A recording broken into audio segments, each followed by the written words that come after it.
রাধে রাধে বন্ধুরা, welcome to my another mini blog. আজ আমার মা বাড়িতে বানিয়েছিল রেস্টুরেন্টের মতো বিরিয়ানি। সেই রেসিপিটাই তোমাদের সঙ্গে শেয়ার করব। তার জন্য নিয়ে নিতে হবে সমস্ত মশলা যেগুলো দেখানো হয়েছে, এবং নিয়ে নিতে হবে গোলাপ জল ও কেওড়া জল, রসুন বাটা, আদা বাটা, কাঁচা লঙ্কা, পেঁয়াজ কেটে নিতে হবে। কাটা পেঁয়াজগুলো তেলে হলুদ এবং নুন দিয়ে ভেজে বেরেস্তা বানিয়ে নিতে হবে। তারপরে ভেজে নিতে হবে আগে থেকে কেটে রাখা আলুগুলো। এরপর কড়াইতে তেল দিয়ে তার ভিতরে পেঁয়াজ কুচি, আদা রসুন বাটা, হলুদ, লবণ, শুকনো লঙ্কার গুঁড়ো দিয়ে ভালোভাবে কষিয়ে নিতে হবে। কষিয়ে নেওয়ার পরে তার ভিতর দিয়ে দিতে হবে আগে থেকে কেটে রাখা এবং ধুয়ে রাখা মাংসগুলো এবং আলুগুলো। ভালোভাবে মাংস রান্না হয়ে গেলে মাংস এবং আলুগুলো তুলে নিতে হবে আলাদা করে। এবার একটা হাঁড়িতে গরম জল বসিয়ে তার ভিতরে এলাচ এবং লবঙ্গ দিয়ে দিতে হবে এবং দিয়ে দিতে হবে স্বাদ মতো নুন।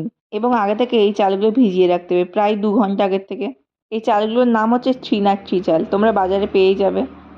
এর ফাঁকে একটা বাটিতে দুধ, তার ভিতরে ফুড কালার, তোমরা কেশরও ব্যবহার করতে পারো, এবং গোলাপ জল এবং কেওড়া জল মিশিয়ে নিতে হবে। তার ভিতরে দিতে হবে আতর। ভাত একটু শক্ত মতোই নামাতে হবে। সবথেকে গুরুত্বপূর্ণ ধাপটা হচ্ছে লেয়ার তৈরি করা। এই জন্য একটা বড় পাত্র নিয়ে নিতে হবে, তার ভিতরে দিয়ে দিতে হবে আলু এবং মাংস কিছুটা, এবং মাংসের ঝোলও দিয়ে দিতে হবে। তারপরে দিয়ে দিতে হবে সাদা ভাত। সাদা ভাতের ওপরে দিয়ে দিতে হবে বিরিয়ানি মশলা এবং ঘি, এবং আগে থেকে যে গুঁড়ো মশলা করে রেখেছিলাম সেটাও দিয়ে দিতে হবে। অবশিষ্ট মাংস এবং আলুগুলো দিয়ে তার ভিতরে যে ভাতগুলো বেঁচেছিল সেগুলো দিতে হবে।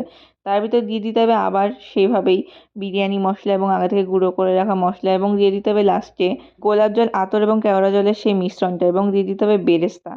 এবার ভাপানোর পালা। 15 থেকে 20 মিনিট ভাপিয়ে নিতে হবে। দেখতেই পাচ্ছ কত সুন্দর কালার এসেছে, এবং খেতেও অসাধারণ হয়েছে। তোমরা এভাবে বিরিয়ানি রান্না করে দেখতে পারো বাড়িতে। তোমরা বানিয়ে আমাকে রিভিউ দিও। আজকের ভিডিওটা এই পর্যন্তই। আমার চ্যানেলটা সাবস্ক্রাইব করে দিও। Bye bye.